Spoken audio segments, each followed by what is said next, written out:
Ashtavakra Gita, Chapter 11. Pure Intelligence. You are the light, not the one who sees it. 10 chapters have passed. The student has become the master. The seeker has become the found. Indifference and dispassion have been taught, not as Taubi, but as clarity, not as coldness, but as freedom. But the sage has more to offer. Today he will speak of the self as pure intelligence, not something to be achieved, but something to be recognized. The light that needs no lighting, the knowing that was never unknown. Ashtavakra approaches through the garden. He moves like a thought in a dream, present, yet not quite solid. His crooked form seems perfectly straight in this light. You sit in silence, King. No thoughts, no efforts, no seeking. What is there to seek, Gurudev? The seeker has dissolved. Only seeking remains, and even that is just the self, playing. And yet, for those who still feel themselves separate, for those who still experience a seeker and a sought, there is a teaching to be given. Speak then, Gurudev. Let the words flow like light for those who still dwell in darkness. Today I will speak of the self as pure intelligence, not intelligent, intelligence itself, the knowing in which all knowing happens, the awareness in which all awareness appears. A leaf fallen from the banyan tree. It drifts, twists, lands on the pond. Ripples spread, then settle. The leaf floats, born from the tree, returning to the tree. Let us begin with the simplest observation, one available to anyone, anywhere, at any time. He who has understood with certitude that change in the form of existence and destruction is inherent in things. He becomes unperturbed and free from pains, and easily finds his peace. Change is inherent in things. This seems so obvious. Why don't we see it? Because we don't want to. We want things to stay. We want pleasure to last. We want youth to continue. We want life to be permanent. And so we suffer. Every change feels like a betrayal. Person holding sand, watching it slip through fingers, gripping tighter, losing faster. The man who understands, truly understands, with certitude, that change is not an accident, but the very nature of things. Such a man stops fighting. He doesn't become passive. He just stops struggling against reality. Exactly. He sees a wave rise. He knows it will fall. He sees a pleasure arise. He knows it will pass. He sees a pain appear. He knows it will fade. And in that knowing, peace arises. Not the peace of having what you want, the peace of not needing things to be other than they are. This is the first lesson in pure intelligence. Seeing what is, without the filter of wanting. The pond reflecting the sky. Clouds pass, birds fly. The reflection changes constantly. Yet the water remains water, the sky remains sky. Now, a deeper seeing. He who has understood with certitude that God is the creator of all, and there is none else here, becomes calm, with all his inner desires melted away. He is no longer attached to anything whatsoever. God is the creator of all. This could be misunderstood. How so? Most people hear this and think of a distant deity, somewhere else, making things from outside. A potter making pots, a carpenter making chairs. But that's not what I mean. No, you mean the self, the consciousness in which all appears. the gold of which all ornaments are made. Gold ornaments, bangles, necklaces, rings. All different, all gold. The creator is not separate from the creation. The dreamer is not separate from the dream. The ocean is not separate from the waves. When this is seen, really seen, with certitude, desires melt away. Why? Because what could you desire that is not already you? What could you want that is not already your own self? And when desires melt, attachment melts with them. You are no longer attached to anything, not because you've renounced, but because there's nothing outside yourself to be attached to. A farmer's field, some crops thriving, some failing. The farmer works steadily, accepting both. Now, a teaching for those tossed by the waves of fortune. He who has understood with certitude that misfortune and fortune come in their own time, through the effects of past actions, becomes ever contented and has all his senses well under control. He neither desires nor grieves. In their own time, this is the key phrase. Explain it. Before realization, I thought I controlled my fortune. If I worked hard enough, planned well enough, prayed sincerely enough, I could make good things happen and prevent bad things. And now? Now I see, fortune and misfortune are like seasons. They come when they come. They go when they go. My control is an illusion. Someone trying to stop the rain with their hands. Futile, exhausting. So you do nothing? I act. Of course I act, but I don't act for results. I act because action is natural, like breathing, like the heart beating. But the results, they belong to the whole, not to me. And when misfortune comes? It comes. It goes. Like a storm passing through. The sky is not damaged. I am not damaged. A river flowing to the sea, effortless, inevitable, never asking, will I make it? Now the deepest freedom.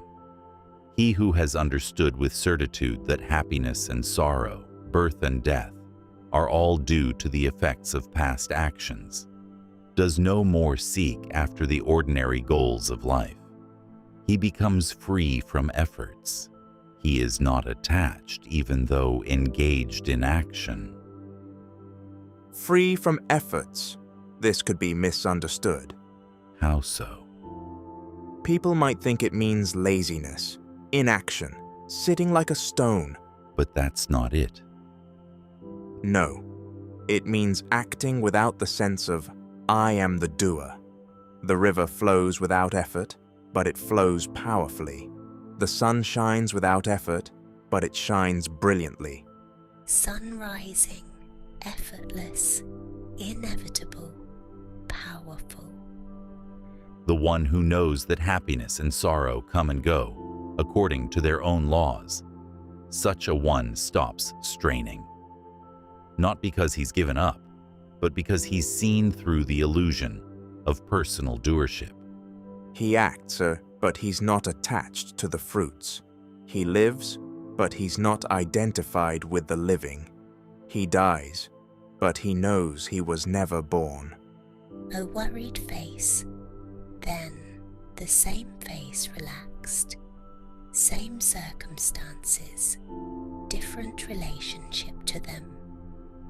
Now, a simple truth, perhaps the most practical in this entire teaching.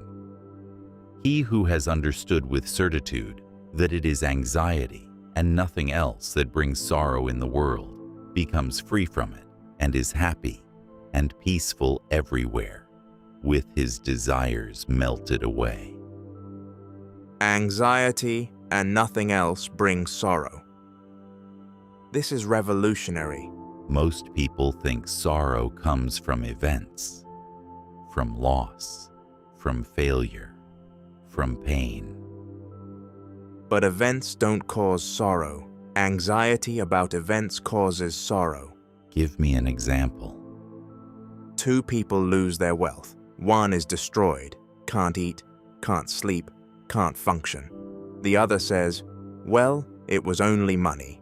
I still have my health, my family, my life. Same event, completely different experience. 2 faces after same loss. One anguished, one peaceful. The difference is anxiety. The first person worries about the loss. What will happen now? How will I live? What will people think? The second simply experiences the loss and moves on. So freedom from sorrow is freedom from anxiety. And freedom from anxiety comes from understanding, really understanding, that anxiety itself is the problem, not the events. Janaka looks at his own hands, then at the space around him. His expression is one of gentle wonder, like a man who just realized he's been dreaming. Now, a direct recognition, not a teaching, but a reminder. I am not the body, nor is the body mine. I am pure intelligence. He who has understood this with certitude does no longer remember what he has done or what he has not done, as if he has attained the state of aloneness. I am not the body. So simple, so hard to really know. Most people repeat this like a mantra, but deep down they still believe they are the body. They still fear its death. They still seek its pleasures. The difference between believing and knowing, it's everything. When you know you are not the body's history ceases to matter. What you've done, successes, failures, sins, merits, all belong to the body-mind, not to you. Old clothes being discarded. No attachment, no regret. It's like changing clothes. You don't spend the rest of your life remembering every garment you ever wore. You wore it, you left it, you moved on. The one who knows I am pure intelligence lives in that freedom, not remembering past deeds, not planning future ones, just being. Sweeping shot from the palace towers down to a blade of grass. All seen, all included, all the same in essence. Now, the grand vision. I am indeed in everything from the Creator, down to a tuft of grass. He who has understood this with certitude becomes free from all thought oscillations. Pure and serene, he withdraws from what is attained and what is not attained. From the Creator down to a tuft of grass, all of it, me. Not me in all things, me as all things. The highest God and the smallest weed, both appearances in the same consciousness, both made of the same awareness, both me. When this is seen, thought oscillations cease. Why? Because there's nothing outside yourself to think about. Thinking requires a subject and an object. Here, only subject remains. Pond completely still. No ripples, no movement. Perfect mirror. And what is attained, what is not attained, both are meaningless. You don't attain what you already are. You don't lose what you've never been. Sunset. Beautiful, complex, ever-changing, yet made of nothing but light. One final verse for this chapter, the culmination.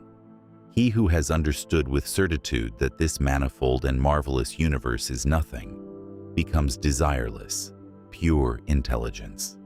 He finds peace, as if nothing exists. This manifold and marvelous universe is nothing. This could be misunderstood as nihilism. It's not. It's the opposite. Explain. When I say the universe is nothing, I don't mean it doesn't appear. It appears vividly. The sunset is beautiful. The stars are magnificent. The world is marvelous. Then what does nothing mean? It means it has no independent existence.